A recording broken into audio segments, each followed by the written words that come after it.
زمین پر چلنے پھرنے والے جتنے جاندار ہیں سب کی روزیاں اللہ کے ذمہ ہیں۔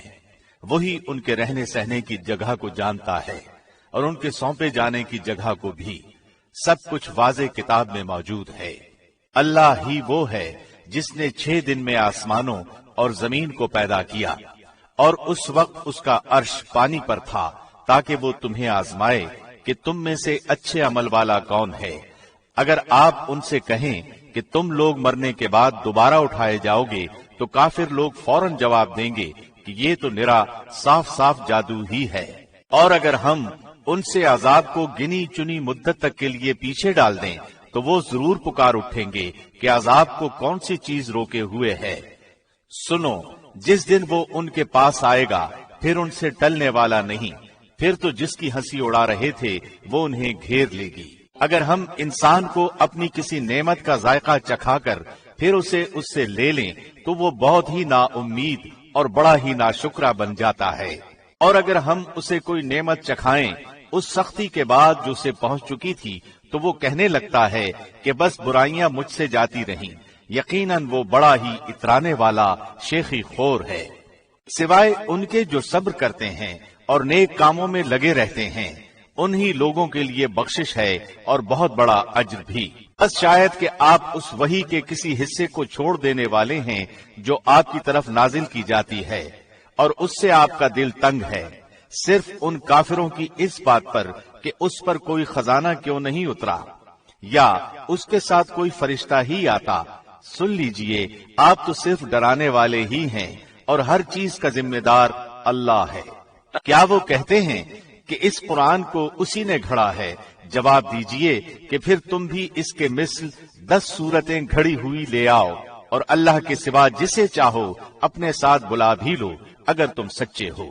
پھر اگر وہ تمہاری اس بات کو قبول نہ کریں تو تم یقین سے جان لو کہ یہ قرآن اللہ کے علم کے ساتھ اتارا گیا ہے، اور یہ کہ اللہ کے سوا کوئی معبود نہیں۔ پس کیا تم مسلمان ہوتے ہو؟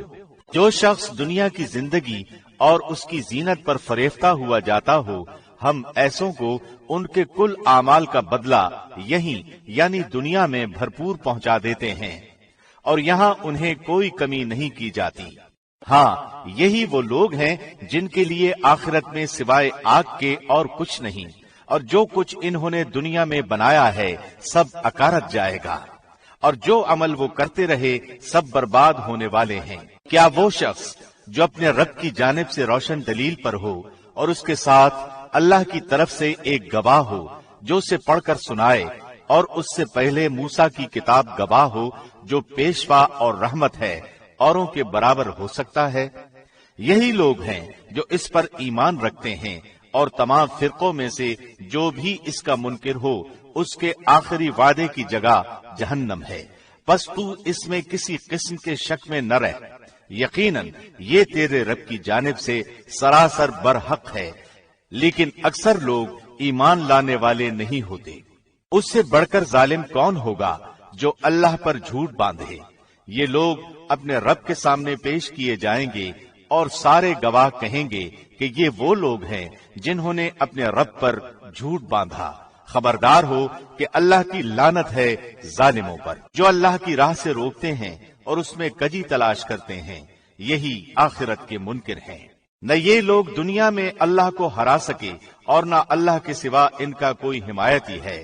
ان کو دگنا عذاب دیا جائے گا۔ نہ یہ سننے کی طاقت رکھتے تھے اور نہ یہ دیکھتے ہی تھے۔ یہی لوگ ہیں جنہوں نے اپنا نقصان آپ کر لیا، اور وہ سب کچھ ان سے کھو گیا جو انہوں نے گھڑ رکھا تھا۔ بے شک یہی لوگ آخرت میں نقصان اٹھانے والے ہوں گے۔ یقیناً جو لوگ ایمان لائے اور انہوں نے کام بھی نیک کیے اور اپنے پالنے والے کی طرف جھکتے رہے، وہی جنت میں جانے والے ہیں جہاں وہ ہمیشہ ہی رہنے والے ہیں۔ دونوں فرقوں یعنی مومن اور کافر کی مثال اندھے بہرے اور دیکھنے سننے والے جیسی ہے۔ کیا یہ دونوں مثال میں برابر ہیں؟ کیا پھر بھی تم نصیحت حاصل نہیں کرتے؟ یقیناً ہم نے نوح کو اس کی قوم کی طرف رسول بنا کر بھیجا کہ میں تمہیں صاف صاف ڈرانے والا ہوں کہ تم صرف اللہ ہی کی عبادت کرو، مجھے تو تم پر دردناک دن کے عذاب کا خوف ہے۔ اس کی قوم کے کافر سرداروں نے جواب دیا کہ ہم تو تجھے اپنے جیسا انسان ہی دیکھتے ہیں اور تیرے تابعداروں کو بھی ہم سرسری نظر میں رذیل ہی دیکھتے ہیں، ہم تو تمہاری کسی قسم کی برتری اپنے اوپر نہیں دیکھ رہے بلکہ ہم تو تمہیں جھوٹا سمجھ رہے ہیں۔ نوح نے کہا، میری قوم والو، مجھے بتاؤ تو اگر میں اپنے رب کی طرف سے کسی دلیل پر ہوا اور مجھے اس نے اپنے پاس سے کوئی رحمت عطا کی ہو، پھر وہ تمہاری نگاہوں میں نہ آئی تو کیا زبردستی میں اسے تمہارے گلے مڑ دوں، حالانکہ تم اس سے بیزار ہو؟ میری قوم والو، میں تم سے اس پر کوئی مال نہیں مانگتا، میرا ثواب تو صرف اللہ ہی کے ہاں ہے، نہ میں ایمانداروں کو اپنے پاس سے نکال سکتا ہوں، انہیں اپنے رب سے ملنا ہے، لیکن میں دیکھتا ہوں کہ تم لوگ جہالت کر رہے ہو۔ میری قوم کے لوگوں، اگر میں ان مومنوں کو اپنے پاس سے نکال دوں تو اللہ کے مقابلے میں میری مدد کون کر سکتا ہے؟ کیا تم کچھ بھی غور و فکر نہیں کرتے؟ میں تم سے یہ نہیں کہتا کہ میرے پاس اللہ کے خزانے ہیں، سنو، میں غیب کا علم بھی نہیں رکھتا، نہ میں یہ کہتا ہوں کہ میں کوئی فرشتہ ہوں، نہ میرا یہ قول ہے کہ جن پر تمہاری نگاہیں ذلت سے پڑ رہی ہیں انہیں اللہ کوئی نعمت دے گا ہی نہیں، ان کے دل میں جو ہے اسے اللہ ہی خوب جانتا ہے۔ اگر میں ایسی بات کہوں تو یقیناً میرا شمار ظالموں میں ہو جائے گا۔ قوم کے لوگوں نے کہا، اے نوح، تو نے ہم سے بحث کر لی اور خوب بحث کر لی، اب اگر تو سچا ہے تو جس چیز سے ہمیں ڈرا دھمکا رہا ہے وہی ہمارے پاس لے آ۔ نوح نے جواب دیا کہ اسے بھی اللہ ہی لائے گا اگر وہ چاہے، اور ہاں، تم اسے ہرانے والے نہیں ہو، تمہیں میری خیرخواہی کچھ بھی نفع نہیں دے سکتی، گو میں کتنی ہی تمہاری خیرخواہی کیوں نہ چاہوں، بشرطے کہ اللہ کا ارادہ تمہیں گمراہ کرنے کا ہو۔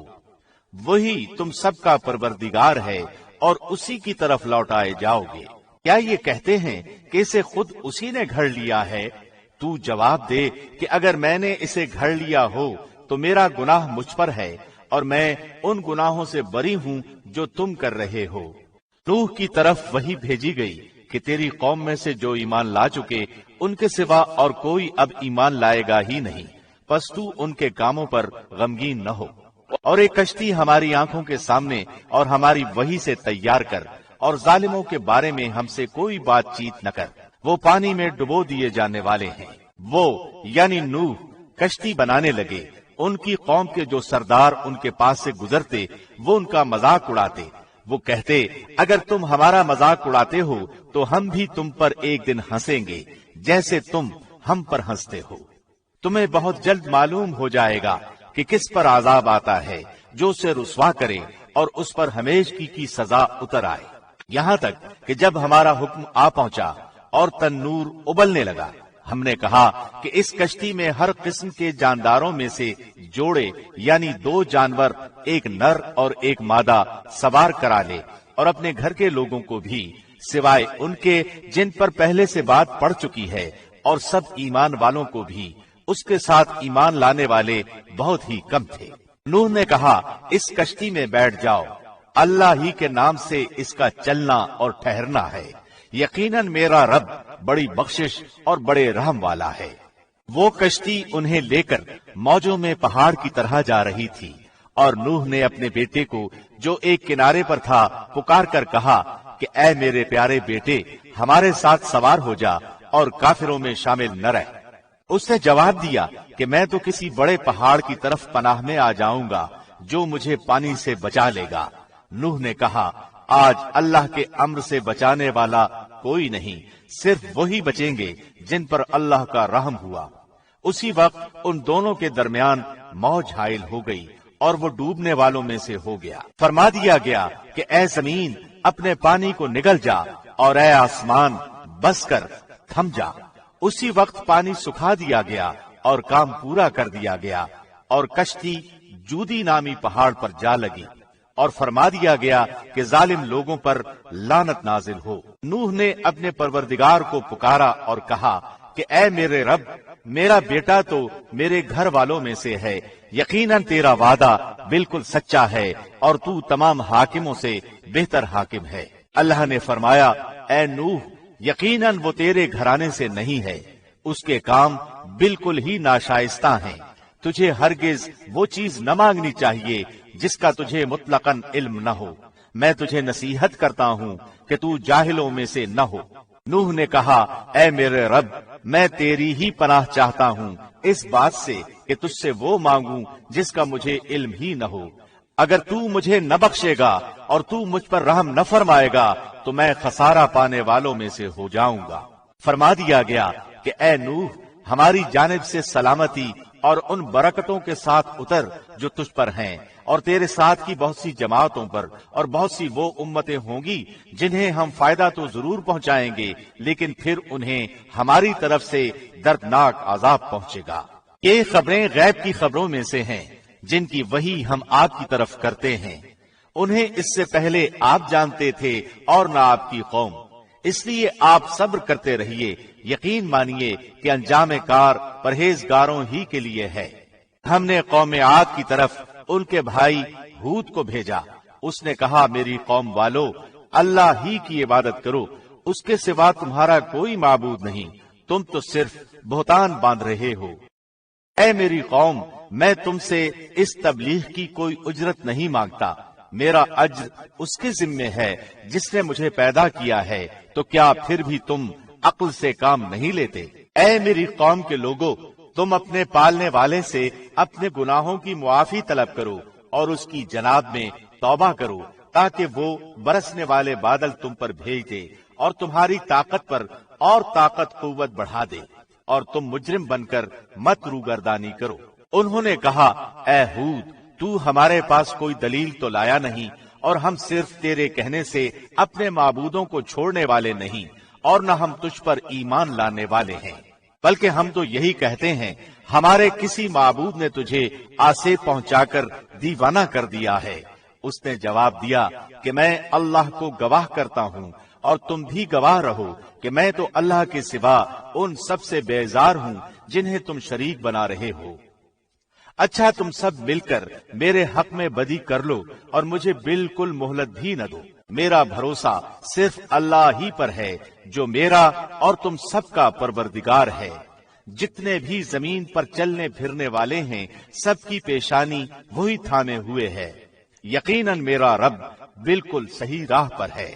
بس اگر تم روگردانی کرو تو کرو، میں تو تمہیں وہ پیغام پہنچا چکا جو دے کر مجھے تمہاری طرف بھیجا گیا تھا۔ میرا رب تمہارے قائم مقام اور لوگوں کو کر دے گا اور تم اس کا کچھ بھی بگاڑ نہ سکو گے۔ یقیناً میرا پروردگار ہر چیز پر نگہبان ہے۔ اور جب ہمارا حکم آ پہنچا تو ہم نے ہود کو اور اس کے مسلمان ساتھیوں کو اپنی خاص رحمت سے نجات عطا فرمائی، اور ہم نے ان سب کو سخت عذاب سے بچا لیا۔ یہ تھی قوم عاد جنہوں نے اپنے رب کی آیتوں کا انکار کیا اور اس کے رسولوں کی نافرمانی کی اور ہر ایک سرکش نافرمان کے حکم کی تابعداری کی۔ دنیا میں بھی ان کے پیچھے لعنت لگا دی گئی اور قیامت کے دن بھی۔ دیکھ لو، قوم عاد نے اپنے رب سے کفر کیا، ہود کی قوم عاد پر دوری ہو۔ اور قوم سمود کی طرف ان کے بھائی صالح کو بھیجا۔ اس نے کہا کہ اے میری قوم، تم اللہ کی عبادت کرو، اس کے سوا تمہارا کوئی معبود نہیں۔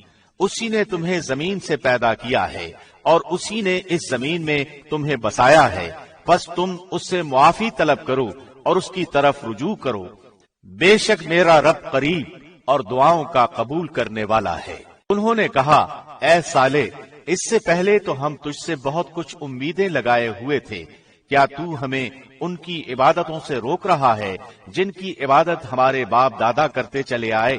ہمیں تو اس دین میں حیران کن شک ہے جس کی طرف تو ہمیں بلا رہا ہے۔ اس نے جواب دیا کہ اے میری قوم کے لوگوں، ذرا بتاؤ تو، اگر میں اپنے رب کی طرف سے کسی مضبوط دلیل پر ہوا اور اس نے مجھے اپنے پاس سے رحمت عطا کی ہو، پھر اگر میں نے اس کی نافرمانی کر لی تو کون ہے جو اس کے مقابلے میں میری مدد کرے؟ تم تو میرا نقصان ہی بڑھا رہے ہو۔ اور اے میری قوم والو، یہ اللہ کی بھیجی ہوئی اونٹنی ہے جو تمہارے لیے ایک معجزہ ہے۔ اب تم اسے اللہ کی زمین میں کھاتی ہوئی چھوڑ دو اور اسے کسی طرح کی ایذا نہ پہنچاؤ، ورنہ فوری عذاب تمہیں پکڑ لے گا۔ پھر بھی ان لوگوں نے اس اونٹنی کے پاؤں کاٹ ڈالے۔ اس پر صالح نے کہا کہ اچھا تم اپنے گھروں میں 3 دن تک تو رہ سہ لو، یہ وعدہ جھوٹا نہیں ہے۔ پھر جب ہمارے عذاب کا حکم آ پہنچا تو ہم نے صالح کو اور ان پر ایمان لانے والوں کو اپنی رحمت سے اس عذاب سے بھی بچا لیا اور اس دن کی رسوائی سے بھی۔ یقیناً تیرا رب نہایت قوی اور غالب ہے۔ اور ظالموں کو بڑے زور کی چنگھاڑ نے آ دبوچا، پھر تو وہ اپنے گھروں میں اوندھے پڑے ہوئے رہ گئے، ایسے کہ گویا وہ وہاں کبھی آباد ہی نہ تھے۔ آگاہ رہو کہ قوم سمود نے اپنے رب سے کفر کیا، سن لو ان سمودیوں پر پھٹکار ہے۔ اور ہمارے بھیجے ہوئے پیغمبر ابراہیم کے پاس خوشخبری لے کر پہنچے اور سلام کہا، انہوں نے بھی جواب سلام دیا اور بغیر کسی تاخیر کے گائے کا بھنا ہوا بچڑا لے آئے۔ اب جو دیکھا کہ ان کے تو ہاتھ بھی اس کی طرف نہیں پہنچ رہے تو انہیں انجان پا کر دل ہی دل میں ان سے خوف کرنے لگے۔ انہوں نے کہا، ڈرو نہیں، ہم تو قوم لوط کی طرف بھیجے گئے ہیں۔ اس کی بیوی جو کھڑی ہوئی تھی وہ ہنس پڑی تو ہم نے اسے اسحاق کی اور اسحاق کے بعد یعقوب کی خوشخبری دی۔ وہ کہنے لگی، ہائے میری کم بختی، میرے ہاں اولاد کیسے ہو سکتی ہے؟ میں خود بڑھیا اور یہ میرے خاوند بھی بہت بڑی عمر کے ہیں، یہ تو یقیناً بڑی عجیب بات ہے۔ فرشتوں نے کہا، کیا تو اللہ کی قدرت سے تعجب کر رہی ہے؟ تم پر اے اس گھر کے لوگوں اللہ کی رحمت اور اس کی برکتیں نازل ہوں، بے شک اللہ بڑا قابل تعریف اور بڑی شان والا ہے۔ جب ابراہیم کا ڈر خوف جاتا رہا اور اسے بشارت بھی پہنچ چکی تو ہم سے قوم لوط کے بارے میں بحث کرنے لگے۔ یقیناً ابراہیم بہت تحمل والے، نرم دل اور اللہ کی جانب جھکنے والے تھے۔ اے ابراہیم، اس خیال کو چھوڑ دیجئے، آپ کے رب کا حکم آ پہنچا ہے اور ان پر نہ ٹلنے والا عذاب ضرور آنے والا ہے۔ جب ہمارے بھیجے ہوئے فرشتے لوط کے پاس پہنچے تو وہ ان کی وجہ سے بہت غمگین ہو گئے اور دل ہی دل میں کہنے لگے اور کہنے لگے کہ آج کا دن بڑی مصیبت کا دن ہے۔ اور اس کی قوم دوڑتی ہوئی اس کے پاس آ پہنچی، وہ تو پہلے ہی سے بدکاریوں میں مبتلا تھی۔ لوط نے کہا، اے قوم کے لوگوں، یہ ہیں میری بیٹیاں جو تمہارے لیے بہت ہی پاکیزہ ہیں، اللہ سے ڈرو اور مجھے میرے مہمانوں کے بارے میں رسوا نہ کرو، کیا تم میں ایک بھی بھلا آدمی نہیں؟ انہوں نے جواب دیا کہ تو بخوبی جانتا ہے کہ ہمیں تو تیری بیٹیوں پر کوئی حق نہیں ہے اور تو ہماری اصلی چاہت سے بخوبی واقف ہے۔ لوط نے کہا، کاش کہ مجھ میں تم سے مقابلہ کرنے کی قوت ہوتی یا میں کسی زبردست کا آسرا پکڑ پاتا۔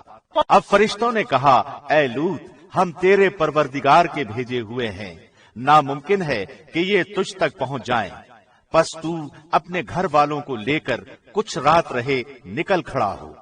تم میں سے کسی کو مڑ کر بھی نہ دیکھنا چاہیے بجز تیری بیوی کے، اس لیے کہ اسے بھی وہی پہنچنے والا ہے جو ان سب کو پہنچے گا۔ یقیناً ان کے وعدے کا وقت صبح کا ہے، کیا صبح بالکل قریب نہیں؟ پھر جب ہمارا حکم آ پہنچا تو ہم نے اس بستی کو زیر و زبر کر دیا، اوپر کا حصہ نیچے کر دیا اور ان پر کنکریلے پتھر برسائے جو تہ بتہ تھے۔ تیرے رب کی طرف سے نشان زدہ تھے اور وہ ان ظالموں سے کچھ بھی دور نہ تھے۔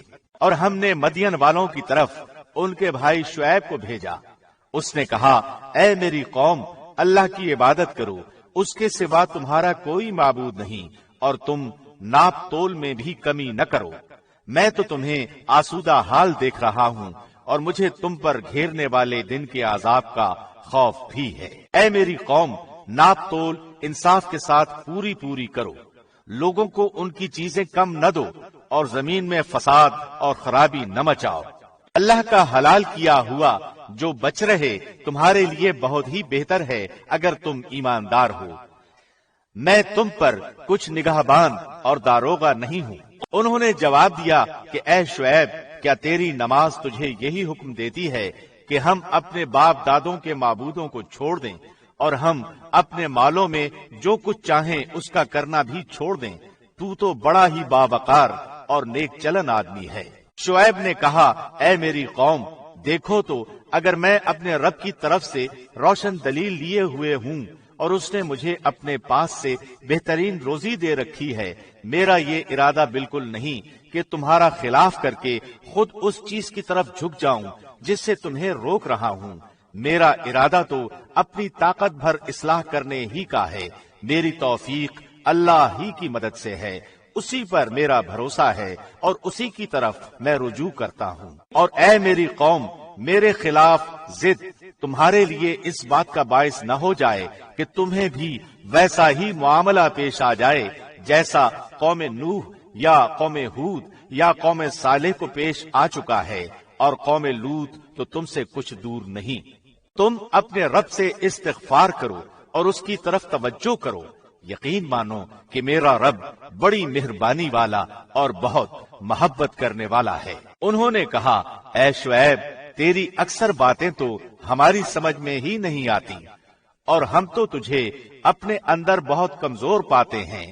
اگر تیرے قبیلے کا خیال نہ ہوتا تو ہم تجھے سنسار کر دیتے، اور ہم پر تمہارا دباؤ تو ہے ہی نہیں۔ انہوں نے جواب دیا کہ اے میری قوم کے لوگوں، کیا تمہارے نزدیک میرے قبیلے کے لوگ اللہ سے بھی زیادہ ذی عزت ہیں کہ تم نے اسے پسے پشت ڈال دیا ہے؟ یقیناً میرا رب جو کچھ تم کر رہے ہو سب کو گھیرے ہوئے ہے۔ اے قومی بھائیو، اب تم اپنی جگہ عمل کیے جاؤ، میں بھی عمل کر رہا ہوں۔ تمہیں عنقریب معلوم ہو جائے گا کہ کس کے پاس وہ عذاب آتا ہے جو اسے رسوا کر دے، اور کون ہے جو جھوٹا ہے۔ تم انتظار کرو، میں بھی تمہارے ساتھ منتظر ہوں۔ جب ہمارا حکم عذاب آ پہنچا، ہم نے شعیب کو اور ان کے ساتھ تمام مومنوں کو اپنی خاص رحمت سے نجات بخشی، اور ظالموں کو سخت چنگھاڑ نے آ پکڑا جس سے وہ اپنے گھروں میں اوندھے پڑے رہ گئے، گویا کہ وہ ان گھروں میں کبھی بسے ہی نہ تھے۔ آگاہ رہو، مدین والوں کے لیے بھی ویسی ہی پھٹکار ہے جیسی پھٹکار سمود پر پڑی، اور یقیناً ہم نے ہی موسیٰ کو اپنی آیات اور روشن دلیلوں کے ساتھ بھیجا تھا فرعون اور اس کے سرداروں کی طرف۔ پھر بھی ان لوگوں نے فرعون کے احکام کی پیروی کی، اور فرعون کا کوئی حکم درست تھا ہی نہیں۔ وہ تو قیامت کے دن اپنی قوم کا پیش رو ہو کر ان سب کو دوزخ میں جا کھڑا کرے گا۔ وہ بہت ہی برا گھاٹ ہے جس پر لا کھڑے کیے جائیں گے۔ ان پر تو اس دنیا میں بھی لعنت چپکا دی گئی، اور قیامت کے دن بھی برا انعام ہے جو دیا گیا۔ بستیوں کی یہ بعض خبریں جنہیں ہم تیرے سامنے بیان فرما رہے ہیں، ان میں سے بعض تو موجود ہیں اور بعض کی فصل کٹ گئی ہے۔ ہم نے ان پر کوئی ظلم نہیں کیا، لیکن خود انہوں نے ہی اپنے آپ پر ظلم کیا۔ اور جب تیرے رب کا حکم آ گیا تو ان کے ان معبودوں نے انہیں کوئی فائدہ نہ پہنچایا جنہیں وہ اللہ کے سوا پکارا کرتے تھے، بلکہ ان کے معبودوں نے ان کی تباہی و بربادی میں کچھ اضافہ ہی کیا۔ تیرے پروردگار کی پکڑ کا یہی طریقہ ہے جبکہ وہ بستیوں کے رہنے والے ظالموں کو پکڑتا ہے، بے شک اس کی پکڑ دکھ دینے والی اور نہایت سخت ہے۔ یقیناً اس میں ان لوگوں کے لیے نشان عبرت ہے جو قیامت کے عذاب سے ڈرتے ہیں۔ وہ دن جس میں سب لوگ جمع کیے جائیں گے، اور وہ دن ہے جس میں سب حاضر کیے جائیں گے۔ اسے ہم جو ملتوی کرتے ہیں تو وہ صرف ایک مدت معین تک ہے۔ جس دن وہ آ جائے گی، مجال نہ ہوگی کہ اللہ کی اجازت کے بغیر کوئی بات بھی کر لے۔ سو ان میں کوئی بدبخت ہوگا اور کوئی نیک بخت، لیکن جو بدبخت ہوئے وہ دوزخ میں ہوں گے، وہاں چیخیں گے، چلائیں گے۔ وہ وہیں ہمیشہ رہنے والے ہیں جب تک آسمان و زمین برقرار رہیں، سوائے اس وقت کے جو تمہارا رب چاہے۔ یقیناً تیرا رب جو کچھ چاہے کر گزرتا ہے۔ لیکن جو نیک بخت کیے گئے وہ جنت میں ہوں گے، جہاں ہمیشہ رہیں گے جب تک آسمان و زمین باقی رہے، مگر جو تیرا پروردگار چاہے۔ یہ کبھی ختم نہ ہونے والی بخشش ہے۔ اس لیے آپ ان چیزوں سے شک شبہ میں نہ رہیں جنہیں وہ لوگ پوج رہے ہیں۔ ان کی پوجا تو اس طرح ہے جس طرح ان کے باپ دادوں کی اس سے پہلے تھی۔ ہم ان سب کو ان کا پورا حصہ بغیر کسی کمی کے دینے والے ہی ہیں۔ یقیناً ہم نے موسیٰ کو کتاب دی، پھر اس میں اختلاف کیا گیا۔ اگر پہلے ہی آپ کے رب کی بات صادر نہ ہو گئی ہوتی تو یقیناً ان کا فیصلہ کر دیا جاتا۔ انہیں تو اس میں سخت شبہ ہے۔ یقیناً ان میں سے ہر ایک کو آپ کا رب اس کے اعمال کا پورا پورا بدلہ دے گا۔ بے شک وہ جو کچھ کر رہے ہیں ان اعمال سے وہ باخبر ہے۔ بس آپ جمے رہیے جیسا کہ آپ کو حکم دیا گیا ہے، اور وہ لوگ بھی جو آپ کے ساتھ توبہ کر چکے ہیں۔ خبردار تم حد سے نہ بڑھنا، اللہ تمہارے تمام اعمال کو دیکھنے والا ہے۔ دیکھو ظالموں کی طرف ہرگز نہ جھکنا، ورنہ تمہیں بھی دوزخ کی آگ لگ جائے گی، اور اللہ کے سوا تمہارا اور کوئی مددگار نہ ہوگا، اور نہ تم مدد دیے جاؤ گے۔ دن کے دونوں سروں یعنی صبح اور شام کے اوقات میں نماز قائم کیجیے، اور رات کی کئی ساعتوں میں بھی۔ یقیناً نیکیاں برائیوں کو دور کر دیتی ہیں۔ یہ نصیحت ہے نصیحت پکڑنے والوں کے لیے۔ آپ صبر کرتے رہیے، یقیناً اللہ نیکی کرنے والوں کا اجر ضائع نہیں کرتا۔ کیوں نہ تم سے پہلے زمانے کے لوگوں میں سے ایسے اہل خیر لوگ ہوئے جو زمین میں فساد پھیلانے سے روکتے، سوائے ان چند کے جنہیں ہم نے ان میں سے نجات دی تھی۔ ظالم لوگ تو اس چیز کے پیچھے پڑ گئے جس میں انہیں آسودگی دی گئی تھی، اور وہ گناہگار تھے۔ آپ کا رب ایسا نہیں کہ کسی بستی کو ظلم سے ہلاک کر دے جبکہ وہاں کے لوگ نیکوکار ہوں۔ اگر آپ کا پروردگار چاہتا تو سب لوگوں کو ایک ہی امت بنائے رکھتا، وہ تو برابر اختلاف کرتے ہی رہیں گے، مگر جن پر آپ کا رب رحم فرمائے۔ اسی لیے تو اس نے انہیں پیدا کیا ہے، اور آپ کے رب کی یہ بات پوری ہو گئی کہ میں جہنم کو جنوں اور انسانوں سب سے بھر دوں گا۔ رسولوں کے سب احوال ہم آپ کے سامنے آپ کے دل کی تسکین کے لیے بیان فرما رہے ہیں۔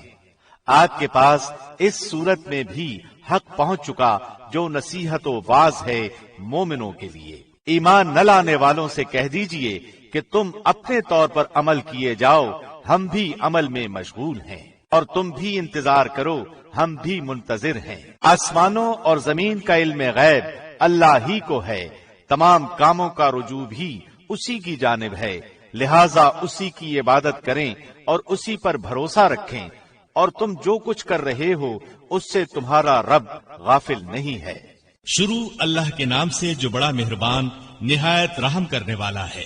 الف لام را، یہ روشن کتاب کی آیتیں ہیں۔ یقیناً ہم نے اس کتاب کو عربی قرآن بنا کر نازل فرمایا ہے تاکہ تم سمجھ سکو۔ ہم آپ کے سامنے بہترین بیان پیش کرتے ہیں اس قرآن سے جو ہم نے آپ کی جانب وحی کے ذریعے نازل کیا ہے، اور یقیناً آپ اس سے پہلے بے خبروں میں سے تھے۔ جب یوسف نے اپنے باپ سے ذکر کیا کہ ابا جی، میں نے 11 ستاروں اور سورج چاند کو خواب میں دیکھا ہے کہ وہ سب مجھے سجدہ کر رہے ہیں، یعقوب نے کہا، پیارے بچے، اپنے اس خواب کا ذکر اپنے بھائیوں سے نہ کرنا، ایسا نہ ہو کہ وہ تیرے ساتھ کوئی فریب کاری کرے۔ شیطان تو انسان کا کھلا دشمن ہے، اور اسی طرح تجھے تیرا پروردگار برگزیدہ کرے گا، اور تجھے معاملہ فہمی یعنی خوابوں کی تعبیر بھی سکھائے گا، اور اپنی نعمت تجھے بھرپور عطا فرمائے گا۔ اور یعقوب کے گھر والوں کو بھی جیسے کہ اس نے اس سے پہلے تیرے دادا اور پردادا یعنی ابراہیم و اسحاق کو بھی بھرپور اپنی نعمت دی۔ یقیناً تیرا رب بہت بڑے علم والا اور زبردست حکمت والا ہے۔ یقیناً یوسف اور اس کے بھائیوں میں دریافت کرنے والوں کے لیے بڑی بڑی نشانیاں ہیں، جبکہ انہوں نے کہا کہ یوسف اور اس کا بھائی بنسبت ہمارے باپ کو بہت زیادہ پیارا ہے، حالانکہ ہم طاقتور جماعت ہیں، کوئی شک نہیں کہ ہمارے ابا سری غلطی میں ہیں۔ یوسف کو تو مار ہی ڈالو یا اسے کسی نامعلوم جگہ پھینک دو کہ تمہارے والد کا رخ صرف تمہاری طرف ہی ہو جائے، اس کے بعد تم نیک ہو جانا۔ ان میں سے ایک نے کہا، یوسف کو قتل تو نہ کرو، بلکہ اسے کسی اندھے کنویں کی تہ میں ڈالاؤ کہ اسے کوئی آتا جاتا قافلہ اٹھا لے جائے اگر تمہیں کرنا ہی ہے تو یوں کرو۔ انہوں نے کہا ابا آخر آپ یوسف کے بارے میں ہم پر اعتبار کیوں نہیں کرتے؟ ہم تو اس کے خیر خواہ ہیں۔ کل آپ اسے ضرور ہمارے ساتھ بھیج دیجئے کہ خوب کھائے پیے اور کھیلے، اس کی حفاظت کے ہم ذمہ دار ہیں۔ یعقوب نے کہا اسے تمہارا لے جانا مجھے تو سخت صدمہ دے گا، اور مجھے یہ بھی کھٹکا لگا رہے گا کہ تمہاری غفلت میں اسے بھیڑیا کھا جائے۔ انہوں نے جواب دیا کہ ہم جیسی زوراور جماعت کی موجودگی میں بھی اگر اسے بھیڑیا کھا جائے تو ہم بالکل نکمے ہی ہوئے۔ پھر جب اسے لے چلے اور سب نے مل کر ٹھان لیا کہ اسے غیر آباد گہرے کنویں کی تہ میں پھینک دیں، ہم نے یوسف کی طرف وحی کی کہ یقیناً وقت آ رہا ہے کہ تو انہیں اس ماجرے کی خبر اس حال میں دے گا کہ وہ جانتے ہی نہ ہو۔ اور عشاء کے وقت وہ سب اپنے باپ کے پاس روتے ہوئے پہنچے اور کہنے لگے کہ ابا جی ہم تو آپس میں دوڑ میں لگ گئے اور یوسف کو ہم نے اسباب کے پاس چھوڑا، پس اسے بھیڑیا کھا گیا۔ آپ تو ہماری بات نہیں مانیں گے، گو ہم بالکل سچے ہی ہوں۔ اور یوسف کے کرتے کو جھوٹ موٹ کے خون سے خون آلود بھی کر لائے تھے۔ باپ نے کہا یوں نہیں، بلکہ تم نے اپنے دل ہی سے ایک بات بنا لی ہے، پس صبر ہی بہتر ہے، اور تمہاری بنائی ہوئی باتوں پر اللہ ہی سے مدد کی طلب ہے۔ اور ایک قافلہ آیا اور انہوں نے اپنے پانی لانے والے کو بھیجا، اس نے اپنا ڈول لٹکا دیا اور کہنے لگا واہ واہ خوشی کی بات ہے، یہ تو ایک لڑکا ہے۔ انہوں نے اسے مال تجارت قرار دے کر چھپا دیا، اور اللہ اس سے باخبر تھا جو وہ کر رہے تھے۔ اور انہوں نے اسے بہت ہی ہلکی قیمت پر گنتی کے چند درہموں پر ہی بیچ ڈالا۔ وہ تو یوسف کے بارے میں بہت ہی بے رغبت تھے۔ مصر والوں میں سے جس نے اسے خریدا تھا اس نے اپنی بیوی سے کہا کہ اسے بہت عزت و احترام کے ساتھ رکھو، بہت ممکن ہے کہ یہ ہمیں فائدہ پہنچائے یا اسے ہم اپنا بیٹا ہی بنا لیں۔ یوں ہم نے مصر کی سرزمین میں یوسف کا قدم جما دیا کہ ہم اسے خواب کی تعبیر کا کچھ علم سکھا دیں۔ اللہ اپنے ارادے پر غالب ہے، لیکن اکثر لوگ بے علم ہوتے ہیں۔ اور جب یوسف پختگی کی عمر کو پہنچ گئے تو ہم نے اسے قوت فیصلہ اور علم دیا۔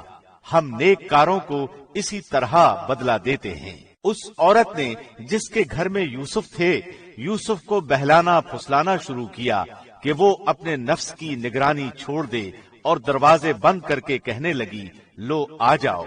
یوسف نے کہا اللہ کی پناہ، وہ میرا رب ہے، مجھے اس نے بہت اچھی طرح رکھا ہے، بے انصافی کرنے والوں کا بھلا نہیں ہوتا۔ اس عورت نے یوسف کا قصد کیا، اور یوسف اس کا قصد کرتے اگر وہ اپنے پروردگار کی دلیل نہ دیکھتے۔ یوں ہی ہوا تاکہ ہم اس سے برائی اور بے حیائی دور کر دیں، بے شک وہ ہمارے چنے ہوئے بندوں میں سے تھا۔ اور دونوں دروازے کی طرف دوڑے، اور اس عورت نے یوسف کا کرتا پیچھے کی طرف سے کھینچ کر پھاڑ ڈالا، اور دروازے کے پاس ہی عورت کا شوہر دونوں کو مل گیا تو کہنے لگی جو شخص تیری بیوی کے ساتھ برا ارادہ کرے بس اس کی سزا یہی ہے کہ اسے قید کر دیا جائے یا اور کوئی دردناک سزا دی جائے۔ یوسف نے کہا یہ عورت ہی مجھے پھسلا رہی تھی، اور عورت کے قبیلے ہی کے ایک شخص نے گواہی دی کہ اگر اس کا کرتا آگے سے پھٹا ہوا ہو تو عورت سچی ہے اور یوسف جھوٹ بولنے والوں میں سے ہے، اور اگر اس کا کرتا پیچھے کی جانب سے پھٹا ہوا ہو تو عورت جھوٹی ہے اور یوسف سچوں میں سے ہے۔ سو جب خامد نے دیکھا کہ یوسف کا کرتا پیٹھ کی جانب سے پھٹا ہوا ہے تو صاف کہہ دیا کہ یہ تو تم عورتوں کی چال بازی ہے، بے شک تمہاری چال بازی بہت بڑی ہے۔ یوسف اب اس بات کو جانے دو، اور اے عورت تو اپنے گناہ سے توبہ کر، بے شک تو گناہگاروں میں سے ہے۔ اور شہر کی عورتوں میں چرچا ہونے لگا کہ عزیز کی بیوی اپنے جوان غلام کو اپنا مطلب نکالنے کے لیے بہلانے پھسلانے میں لگی رہتی ہے، اس کے دل میں یوسف کی محبت بیٹھ گئی ہے، ہمارے خیال میں تو وہ